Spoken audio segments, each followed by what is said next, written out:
दाता, पग पग पर है संग तुम्हारे अन्नदाता। लहू किसानों का बन के पसीना सींचता है धरती का सीना। मेहनत का तेरी हक दिलवाने, नई तकनीक नई खोज बताने। पशुधन को गुणवान बनाना, पौध सुरक्षा को सिखलाना, खेती के सब गुर समझाने, भारत का सरताज बनाने। आठों पहर है संग तुम्हारे अन्नदाता, अन्नदाता। नमस्कार, बहुत स्वागत है आपका अन्नदाता कार्यक्रम में। मैं हूं आपके साथ शालिनी कपूर तिवारी। हर रोज की तरह एक बार फिर से हम कार्यक्रम में लेकर के आए हैं खेती बाड़ी से जुड़ी हुई बहुत सी लाभकारी जानकारियां। तो चलिए सबसे पहले देखते हैं कि क्या है विशेष आपके लिए आज के कार्यक्रम में। टमाटर की फसल में लगने वाले रोग और उनका समेकित नियंत्रण,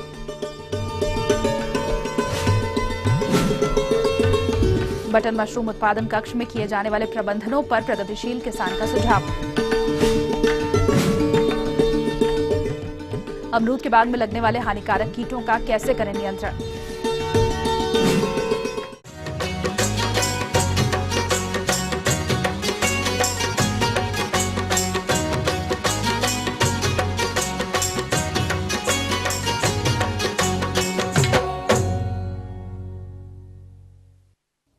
अपने प्रदेश के जिन किसान भाइयों ने टमाटर की फसल लगा रखी है, उसमें इस समय कई प्रकार के रोगों का प्रकोप दिखाई दे रहा है, जो कि फसल की उचित बढ़वार में बाधा डालते हैं। तो किसान भाइयों, आप इन रोगों की पहचान कर इनका समेकित नियंत्रण किस प्रकार से करेंगे, आइए जानते हैं एक कृषि वैज्ञानिक डॉक्टर मनोज वर्णवाल से। कि टमाटर में कुछ बीमारियां लगी हैं जिसके लक्षण को आपने बता रहा था।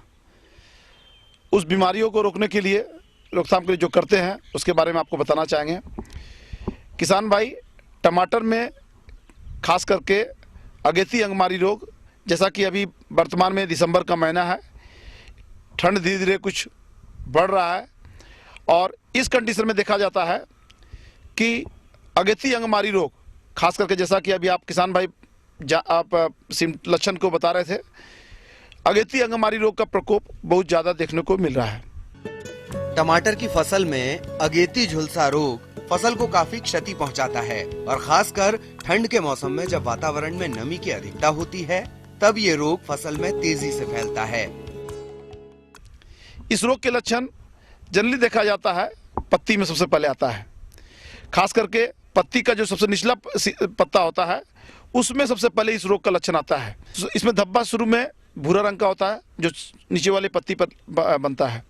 तना में भी ये खास करके देखा जाता है, भूरा रंग का होता है जो आगे चल करके काला हो जाता है। यदि पत्ती में लक्षण दिखाई पड़े तो आप यथाशीघ्र दवा का छिड़काव करने का हम लोग सलाह देते हैं। इसके बारे में हम लोग बोलते भी हैं, इंडोफिल M45 या डायथेन M45, दोनों में से कोई एक दवा 2.5 ग्राम दवा प्रति लीटर घोल बना करके 8 से 10 दिन के अंतराल पर 2 से 3 बार छिड़काव करेंगे, निश्चित रूप से इस रोग को आसानी से रोका जा सकता है। इसी तरह किसान भाइयों, टमाटर की फसल को पिछेती अंगमारी रोग भी भारी नुकसान पहुंचाता है। इस रोग के कारण पौधों की पत्तियां बाहरी किनारे की ओर से शिराओं की तरफ झुलसी हुई सी दिखाई पड़ती हैं, जिससे पौधे के विकास में बाधा आती है। तो पिछेती अंगमारी रोग भी खास करके देखा जाता है जब ठंडा अचानक बहुत ज्यादा पड़ती है और रात में कुहासा खूब ज्यादा होता है और दिन में स्कॉर्चिंग सन या चिलचिलाती धूप होती है, तो उस समय दिखाया था पिछेती अंगमारी रोग का प्रकोप बहुत ज़्यादा होता है। तो पिछेती अंगमारी रोग को रोकने के लिए हम लोग किसान भाई सलाह देते हैं कि रोडोमिल MZ दवा, उसका अगर व्यवहार करते हैं तो निश्चित रूप से हम लोग पिछेती अंगमारी रोग को भी आसानी से हम लोग कंट्रोल कर सकते हैं। टमाटर का सूखा यानी विल्ट रोग, इस रोग में पौधे की पत्तियां ऊपर से नीचे की तरफ मुरझाने लगती हैं।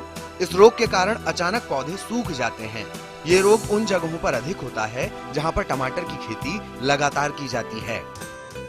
इसमें होता क्या है कि पत्ती सबसे पहले ऊपर वाला मुरझाता है, अब मुरझाकर धीरे धीरे नीचे की ओर बढ़ता है।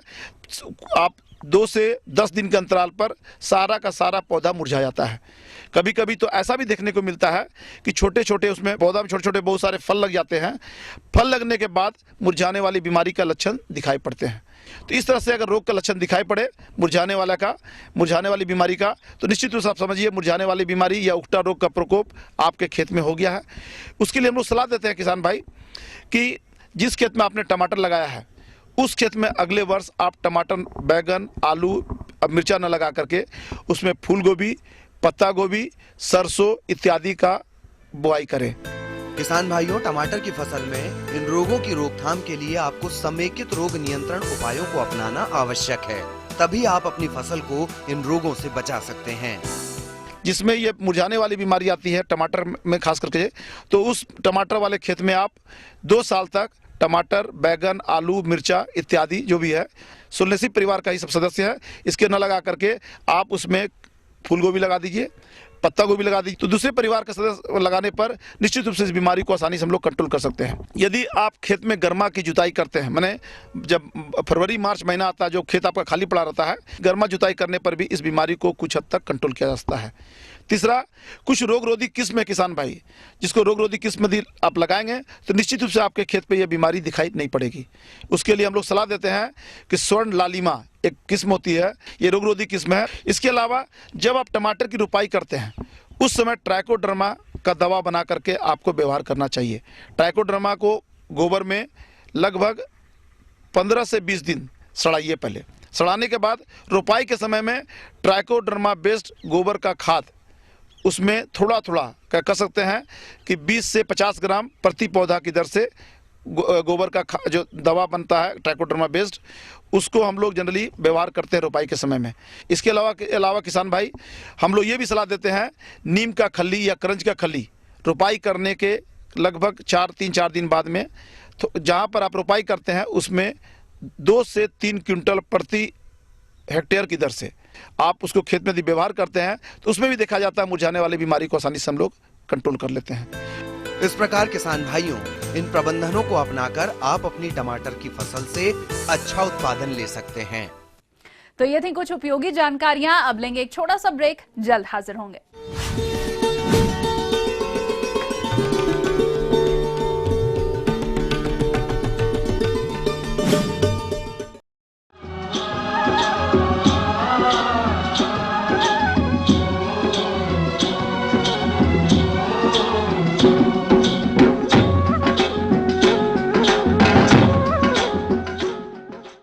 ब्रेक के बाद एक बार फिर से आप सभी दर्शकों का अन्नदाता कार्यक्रम में स्वागत है। और चलिए अब बढ़ते हैं अगली प्रस्तुति की ओर।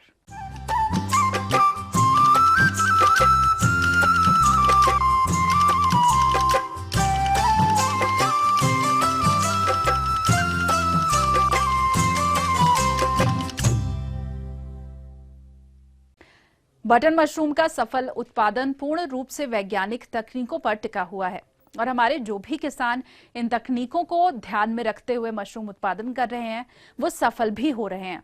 और इन्हीं किसानों में से एक हैं ग्राम बंदूकी, जिला सहारनपुर के प्रगतिशील किसान हरपाल सिंह, जो 8 वर्षों से ये कार्य कर रहे हैं। तो आइए जानते हैं इनके अनुभवों को। ये व्हाइट बटन मशरूम की खेती करता हूँ मैं पिछले 7-8 साल से, और इस बार मैंने कुछ शेड को नया रूप दिया है, नया रंग।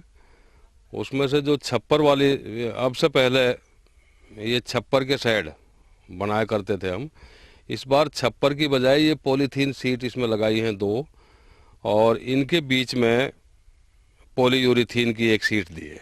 और दूसरे इनकी लाइफ उम्र भी कुछ छप्पर से ज़्यादा होगी, साफ़ सुथरी जगह रहेगी और जो टेम्परेचर का आवागमन है वो भी थोड़ा कम होगा, ऐसा सोच के। इसके साथ साथ ये जो इसके मशरूम रखने वाली जो रैक्स हैं वो भी लकड़ी की बजाय लोहे के पाइप से तैयार की है। इसमें एक रैक में 4 खाने बनाए हैं और चारों खानों में ये रैक जो जहाँ मैं इस टाइम खड़ा हुआ हूँ इसकी लंबाई तकरीबन 65 फुट और चौड़ाई 19 फुट है, जिसमें 2 रैक्स हैं 5-5 फुट चौड़ाई के, यानी 5 बाई 70, 5 बाई 65 फुट का एक रैक है और 4 पोर्शन उसके हो गए। इनकी जो कुल कैपेसिटी है, क्षमता, वो लगभग 20 टन है। 20 टन कंपोस्ट एक बार में हम इसमें रख सकते हैं। अब मैं आपको ये बताना चाहता हूँ, यदि हम इनको पॉलीथीन बैग में रखें तो फिर पॉलीथीन बैग में खाद की ऊंचाई 8 या 9 इंच रखते हैं, और यदि बेड में जहां अब हम खड़े हुए हैं इनमें रखते हैं तो 5 या 6 इंच। इसको खाद रखने के बाद पॉलीथीन की शीट से पूरा ढक दिया जाता है पूरा, ताकि इसमें से कहीं से भी मॉइस्चर ना उड़े। और 15 दिन तक हम ये कोशिश करते हैं कि पूरा बाहर से भी और वो जो इसके ऊपर लगाई हुई पॉलीथीन है वो पूरे तरीके से ढकी रहे, ताकि टेम्परेचर, मॉइस्चर और कार्बन डाइऑक्साइड इसमें रहे। शुरू के 15 दिन इसको ऐसा रखते हैं, और उस टाइम टेम्परेचर की जो रिक्वायरमेंट है अपनी इस वाइट बटन मशरूम को स्पान फॉर्मेशन के टाइम, वो 26 डिग्री सेल्सियस है। हालांकि हमने अभी इसमें एसी वगैरह नहीं लगाए, नेचुरल है पूरे तरीके से। 15 दिन की उस स्थिति के बाद हम उसको खोल के ये देखते हैं कि उसमें स्पान फॉर्मेशन पूरी होगी है या नहीं। यदि पूरा जाड़ा फैल गया हो तो 15 दिन बाद उसके ऊपर केसिंग की जाती है। केसिंग यानी मृदा आवरण भी एक तरीके से मिट्टी कह सकते हैं उसको।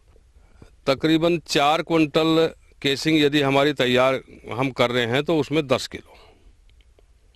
किलो चूना, और इसमें मिट्टी, राख और नारियल का रेशा। आयतन के हिसाब से तीनों का तकरीबन बराबर रखते हैं। वेट के हिसाब से यह है कि मिट्टी उनसे ज़्यादा होगी, वो दोनों कम वजन वाली हैं, तो आयतन के हिसाब से उन तीनों को बराबर रखते हैं।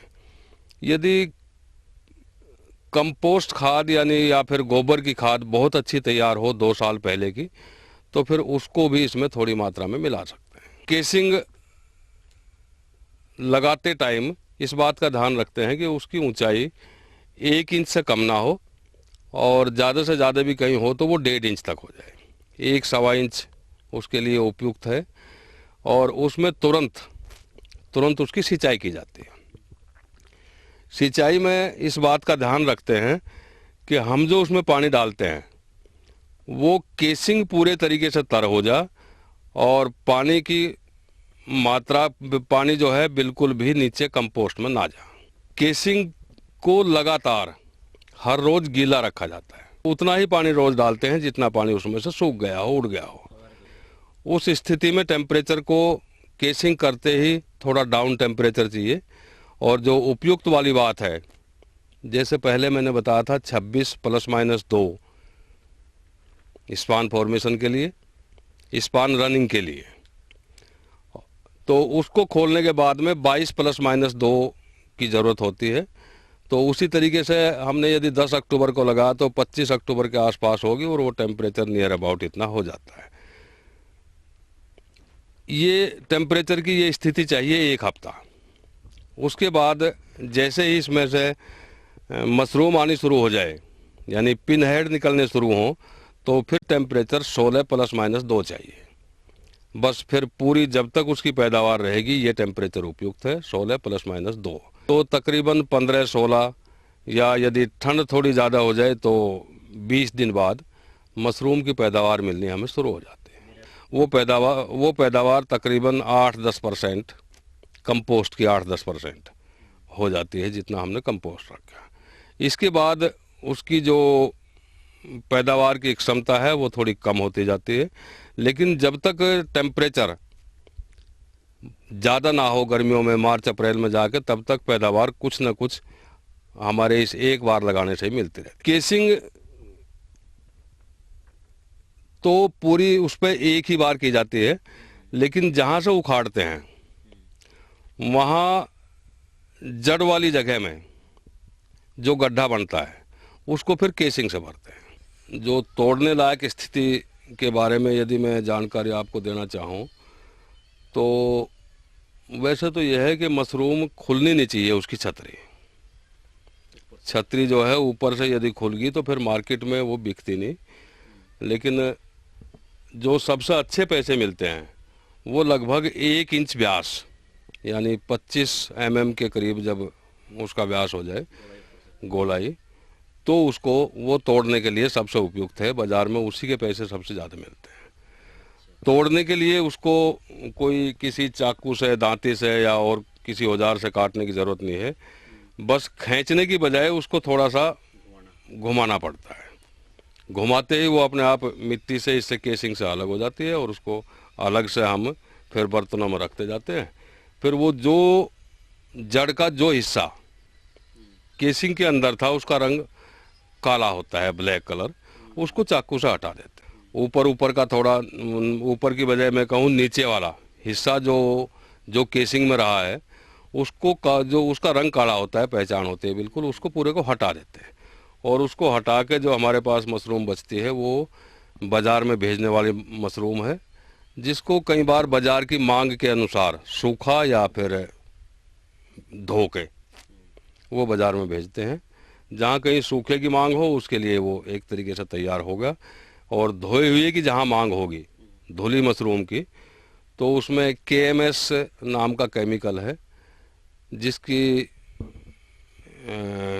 ये समझो कि 10 ग्राम जो है वो 15-20 लीटर पानी में हम इसको मिला के और उसमें से निकालते हैं। उससे थोड़ा रंग में उसके क्लीननेस भी आती है और थोड़े टाइम के लिए उसको रखने की भी उसकी जो क्षमता है वो बढ़ जाती है KMS के घोल में। बेचने के लिए वो भी फिर जो कि तो कई बार तो कुछ हमसे जो इसके डीलर हैं, सेल्समैन हैं, वो खुली मांगते हैं, उनको 10 किलो 15 किलो की पैकिंग में भेज देते हैं। बाज़ार में मंडी की मांग के अनुसार 100 ग्राम या 200 ग्राम की थैली उनमें भेजते हैं। आगे और भी है कुछ रोचक जानकारियां, पर यहां पर रुकेंगे एक और ब्रेक के लिए, जल्द हाजिर होंगे।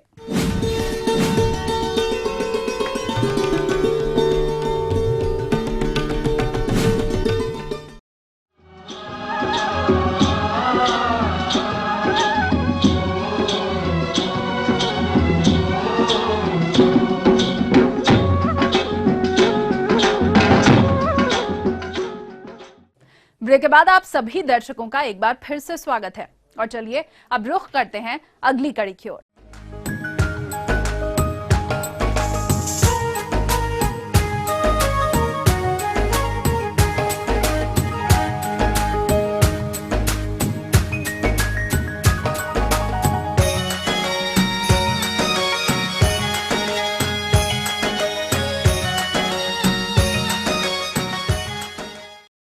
अमरूद के बाग में बहुत से हानिकारक कीट लगते हैं जो कि फल वृक्ष और फलों को नुकसान पहुंचाते हैं। किसान भाइयों, अगर आपने भी अमरूद के बाग लगाए हुए हैं तो आप बाग से प्रति वर्ष अधिक फलन की प्राप्ति के लिए कीटों का नियंत्रण कैसे करेंगे? इस विषय पर विस्तृत जानकारी के लिए आइए मिलते हैं डॉक्टर पूनम श्रीवास्तव से। अमरूद के बागों में आजकल फल दिखाई दे रहे हैं और अमरूद की हमारे इलाके में अब अच्छी प्रजातियां होने लगी हैं और अमरूद का फल होता भी बहुत ही पोषण तत्वों से परिपूर्ण है। तो उसके लिए सभी लोग आजकल अमरूद खाने में बहुत ही अच्छा मानते हैं। तो लेकिन इसके साथ साथ एक बात का हम कई बार देखते हैं कि जब अमरूद को छीलते हैं या खाते हैं तो उसके अंदर सूढ़ियाँ नज़र आती है और कई बार तो लार्वी या सूढ़ी भी, एक सूढ़ी भी नज़र आता है। तो दो तरह के कीड़े अमरूद में मुख्यतः नुकसान पहुँचाते हैं। इसके लिए करना यह है कि कई बार जो सूढ़ी की समस्या आती है वो एक फल मक्खी है। जो फल मक्खी अमरूद के फल के ऊपर अंडे दे देती और उसके बाद में अंडे से बच्चा निकलता है और कई सारी जो सूढ़ियाँ हैं वो अंदर अमरूद के फल को खाना शुरू करती हैं और ये पूरी तरह सड़ जाता है और नीचे गिर जाता है।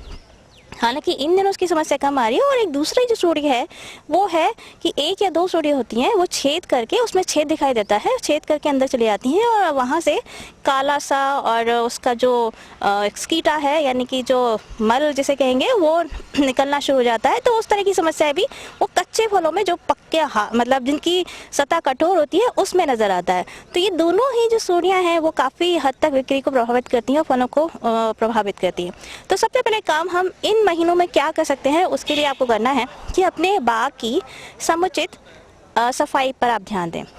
रसायनों के अगर यूज़ करना ही चाहते हैं तो हम एक आसान सा तरीका बताते हैं जिसका नाम है मिथाइल यूजिनॉल बॉटल ट्रैप। कुछ नहीं करना है, इसमें एक प्लास्टिक की बोतल लेनी है, आप रसायन ले लीजिए डाइक्लोरोवास, एक मिथाइल यूजिनॉल नाम का रसायन मार्केट में आसानी से उपलब्ध है उसको ले लीजिए और एक अल्कोहल। स्प्रिट जिसे कहते हैं, अल्कोहल, 3 चीज़ें आपको लेनी है। इनका जो आप अनुपात रखेंगे वो रखेंगे 6:4:1। यानी अगर आप 4 ml मिथाइल यूजनॉल डाल रहे हैं तो 6 ml आपको अल्कोहल डालना है और 1 ml आपको डाइक्लोरोवास्क। इन तीनों चीज़ों का आपको घोल बना लेना है और किसी प्लास्टिक के बर्तन में रखना है। अब आपने क्या करना है कि जो लकड़ी होती है, प्लाईवुड, ऐसी लकड़ी जिसमें सोखने की क्षमता सबसे ज़्यादा हो, उस लकड़ी के टुकड़ा लेना है और टुकड़े की जो माप है वो इस प्रकार है, 5 सेंटीमीटर चौड़ाई, 5 सेंटीमीटर लंबाई और 1 सेंटीमीटर मोटाई। तो आप जो है इस चौकोर टुकड़ा जो है बना लीजिए और इन टुकड़ों को आप उस घोल में भिगा दीजिए। जितने टुकड़े आपको चाहिए उस हिसाब से आप मात्रा बना सकते हैं। अब 24 घंटे तक इन टुकड़ों को आप इस घोल में रखेंगे डुबा के। अगले 1 या 2 दिन में जब आप देखेंगे कि टुकड़ों ने पूरी तरह से वो घोल सोख लिया है, तो अब आप डोरी की सहायता से उसको बांध लेंगे। अब बांध के क्या करना है, हम एक प्लास्टिक की बोतल की बात कर रहे थे, आप बिस्लरी की या पानी की जो भी बोतल होती है प्लास्टिक की, उसको ले लेंगे। उसमें एक चौकोर कट बनाएंगे बीचों बीच में और उस चौकोर कट में से इस लकड़ी के टुकड़े को डाल के और धागे से ऊपर खींच लेंगे। अब क्या करना है कि इसको आपने लटकाना है 20 पेड़ों के बीच में एक ट्रैप। ये ट्रैप तैयार हो गया है और 20 पेड़ों के बीच में एक ट्रैप काफ़ी है और ये लगभग 1 महीने तक चलता है। आप दूसरे दिन से देखना शुरू करेंगे कि जो फल मेथी का वयस्क है वो इसके अंदर आना शुरू हो जाएगा। मिथाइल यूजनॉल जो रसायन है वो जो है कीड़े को आकर्षित करता है और डाइक्लोरोवास्क कीटनाशी है। जब आकर्षित होकर कीड़े इसके पास आएंगे बॉटल में तो डाइक्लोरोवास्क उनको अपनी गंध से मार देगा। फल भेदक भी लग जाता है। अब फल भेदक जो है वो कच्चे फलों में स्टार्ट करता है, तो इसके लिए आप ध्यान रख सकते हैं कि शुरुआती तौर पर जब फल छोटा होता है उस समय अगर आपको दिखाई दे रहा है कि अगर उसमें छोटे छेद हो गए तो उन छेदों को इकट्ठा कर लीजिए, छेद वाले फलों को, और उनको नष्ट कर दीजिए या किसी गाय को या वैसे ही आप इस्तेमाल कर सकते हैं, उन्हें अलग कर दीजिए। दूसरा, अगर बहुत ही ज़्यादा समस्या अगर सूढ़ी की आ रही हो तो आपने करना ये है कि बहुत ही जो कम हानिकारक रसायन है आप उनका इस्तेमाल करेंगे। जैसे कार्बारिल आप कर सकते हैं, मोनोकोटोफास कर सकते हैं 2 मिलीलीटर प्रति लीटर पानी की दर से। लेकिन ध्यान रखना है कि फल जब छोटा है उसी समय इस्तेमाल करना है। जब फल पक जाएगा तो उस समय किसी भी कीटनाशक का आप छिड़काव नहीं करेंगे।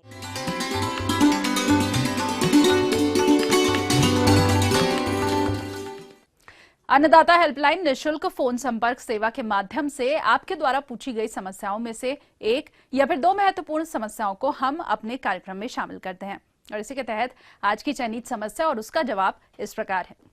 अन्नदाता निशुल्क फोन संपर्क सेवा के माध्यम से पूछे गए प्रश्नों में से आज हमने जिस प्रश्न को कार्यक्रम में शामिल किया है उसे पूछा है ग्राम सिंगरौली, जिला मुरैना की कृषक होतम जाटव ने।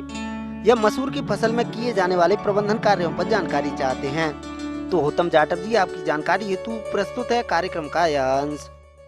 भाइयों ने समय पर मसूर की बोनी कर दी थी और अभी हम जो खेतों में पा रहे हैं कि जो हमारा प्रतिशत है अंकुरण का वो बहुत अच्छा मिला है। कुछ किसानों के यहाँ प्रतिशत अंकुरण का अच्छा नहीं है। उसका मूल कारण है कि उनके द्वारा बीजोपचार करके बोनी नहीं की गई।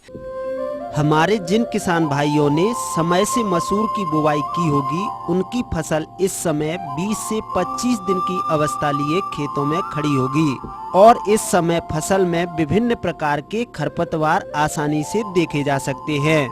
किसान भाइयों, मसूर की फसल को 50 दिनों तक खरपतवारों से मुक्त रखना अत्यंत ही आवश्यक होता है।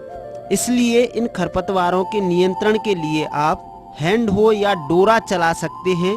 इससे खरपतवार नियंत्रण होगा तथा वायु संचार के लिए गुड़ाई भी हो जाएगी। इसके अलावा आप खुरपी के माध्यम से भी निदाई गुड़ाई करके फसल को खरपतवारों से मुक्त रख सकते हैं। किसान भाइयों, यदि मसूर की फसल में सिंचाई प्रबंधन की बात करें, मसूर असिंचित क्षेत्रों में ही ली जाती है, परंतु सिंचाई की सुविधा उपलब्ध होने पर पलेवा देकर बुवाई करना चाहिए। इससे अंकुरण अच्छा होता है। सामान्यतः बाद में सिंचाई की आवश्यकता नहीं होती है, लेकिन सिंचाई की उपलब्धता होने पर फसल में फूल आते समय हल्की सिंचाई कर देने से भरपूर पैदावार मिलती है। किसान भाइयों, मसूर की फसल में लगने वाले कीटों की यदि बात करें तो इसमें माहू तथा थ्रिप्स का प्रकोप इस समय बहुतायत में दिखाई देता है, जो कि फसल की कोमल पत्तियों व टहनियों से रस चूसकर फसल को अत्यधिक हानि पहुंचाता है। कीट की प्रारंभिक अवस्था में जैविक नियंत्रण हेतु नीम तेल की 5 मिलीलीटर मात्रा को प्रति 1 लीटर पानी के हिसाब से घोल बनाकर छिड़काव करें। यदि प्रकोप आर्थिक क्षति स्तर से अधिक हो तो आप इमिडाक्लोप्रिड की 1 मिलीलीटर मात्रा को प्रति 3 लीटर पानी के हिसाब से घोल बनाकर छिड़काव करें, जिससे सभी प्रकार के रस चूसक कीटों का नियंत्रण आसानी से हो जाता है। इसके अलावा किसान भाइयों, मसूर की फसल में चने की इल्ली का प्रकोप भी देखने में आता है, जो कि फसल की कोमल पत्तियों व टहनियों को काटकर व खुरचकर नुकसान पहुंचाती है, जिससे पौधों की भोजन बनाने की प्रक्रिया बाधित होती है और फसल कमजोर हो जाती है। किसान भाइयों, इस कीट के नियंत्रण के लिए भी आप प्रारंभिक अवस्था में नीम तेल की 5 मिलीलीटर मात्रा को प्रति लीटर पानी के हिसाब से घोल बनाकर छिड़काव कर सकते हैं। यदि प्रकोप आर्थिक क्षति स्तर से अधिक दिखाई दे तो आप क्यूनोल-फॉस दवा की 1.5 मिलीलीटर मात्रा को प्रति लीटर पानी के हिसाब से घोल बनाकर छिड़काव करें, जिससे इस इल्ली का नियंत्रण आसानी से किया जा सकता है। जैसा कि आरंभ में बताया गया है किसानों को विभिन्न माध्यमों से, प्रशिक्षणों के द्वारा और दूरदर्शन इत्यादि के माध्यम से भी, कि हमें चाहिए कि हम भरपूर बीजोपचार अवश्य करें। जैविक विधि से हमारे कुछ किसान भाइयों ने ट्राइकोडर्मा 5 ग्राम प्रति किलो बीज की दर से उपयोग किया था, तो उनके यहाँ पौध संख्या बराबर कायम है। या रासायनिक विधि से भी कुछ किसानों ने बीजोपचार कर लिया था, जिसमें कि प्रमुख रूप से आपका कार्बेंडाजिम और मैंकोजेब या इन दोनों के मिश्रण की जो अलग अलग उत्पाद आते हैं बाजार में, अलग अलग दवाइयां आती हैं, उनकी 3 ग्राम दवा प्रति किलो बीज की दर से उपचारित कर लिया था। उनके यहाँ भी हम पा रहे हैं उकठा के आरंभिक लक्षण अभी प्रकट होना आरंभ नहीं हुए हैं, पर कुछ किसानों के यहाँ इक्का दुक्का पौधे अभी जो है उकठा रोग के दिखाई देने लग गए हैं। उसका नियंत्रण अभी किसान ये करें कि जिनको आरंभ में कुछ पौधे उकठा रोग जैसे नीचे से पूरी तरह सूखने का, क्योंकि यहाँ आप सब स्मरण रखें कि हमारी मसूर की फसल उकठा से सबसे अधिक प्रभावित होती है, तो उकठा आप बिल्कुल ना आए, इसके लिए मैं सलाह दूंगा कि प्रति एकड़ खेत के लिए आप 1 किलोग्राम ट्राइकोडर्मा ले लीजिए, जो कि एक जैविक फफूंदनाशी है, और इसको हम कम से कम 10 किलोग्राम रेत लेकर के, ऐसा हम 7 जगह रेत ले लें 7 तगाड़ी में, और 100 ग्राम हम उसमें डाल दें। इसके पश्चात पूरे खेत में यदि हम उसका अच्छी तरह मिला करके रेत में, और जैसे डस्टिंग या ग्रेन्यूल्स बिखेरते हैं इस तरीके से छिड़काव करें, तो चूंकि मसूर का खेत डेलेदार खेत होता है, उसकी जड़ों तक ये ट्राइकोडर्मा पहुंच जाएगा, और वहां पहुंच करके उकठा रोग पैदा करने वाला कवक जो फ्यूजेरियम है उसको ये खा लेता है, और जैविक विधि से नियंत्रण होकर फ्यूजेरियम से बचा जा सकता है। इसके साथ ही साथ जड़ गलन या पाद गलन नाम का एक रोग भी शुरुआत में लक्षण में दिखाई देता है, जिसमें जहां पे हमारी तना और जड़ की शुरुआत होती है वहां एक सड़न सी पैदा होती है, और ये भी एक कवक के द्वारा फैलता है। तो ऐसी दशा में सबसे पहले किसानों को सलाह है कि वो पानी ज्यादा न दें, और पानी न देने के साथ ही साथ जो हमारे 2 प्रमुख फफूंदनाशी हैं, कार्बेंडाजिम का उपयोग वो कर सकते हैं 2 ग्राम दवा प्रति लीटर पानी में घोल बना करके, और मसूर पे यदि हम छिड़काव करेंगे तो हम इन दोनों कवक को नष्ट करके इन दोनों रोगों से फसल को सुरक्षित कर सकते हैं। और आइए अब देखते हैं कल दिखाए जाने वाले कार्यक्रम की मुख्य झलकियां। ठंड के मौसम में कैसे करें मधुमक्खियों की देखरेख और प्रबंधन। लो टनल पॉली हाउस में नर्सरी तैयार करने की तकनीक और इसके लाभ। हम ये उम्मीद करते हैं कि आज का कार्यक्रम आप सभी दर्शकों के लिए उपयोगी रहा होगा। किसान भाइयों, अन्नदाता आपकी सेवा के लिए संकल्परत है। कृषि संबंधित समस्या और सुझावों के लिए आप हमें इस पते पर संपर्क कर सकते हैं। प्रोड्यूसर अन्नदाता, ETV Madhya Pradesh Chhattisgarh, आमोजी film city Hyderabad 501512। साथ ही आप हमें ईमेल भी कर सकते हैं। हमारा ईमेल आईडी है annadatamp@etv.co.in। इसके अलावा हमारे निःशुल्क हेल्पलाइन नंबर 180010084599 पर सोमवार से शनिवार सुबह 10 से शाम 4 बजे के बीच आप हमें कभी भी संपर्क कर सकते हैं। तो फिलहाल अन्नदाता की पूरी टीम को दीजिए इजाजत। कल फिर से इसी समय आपसे मुलाकात होगी कृषि संबंधित कुछ और महत्वपूर्ण जानकारियों के साथ। नमस्कार।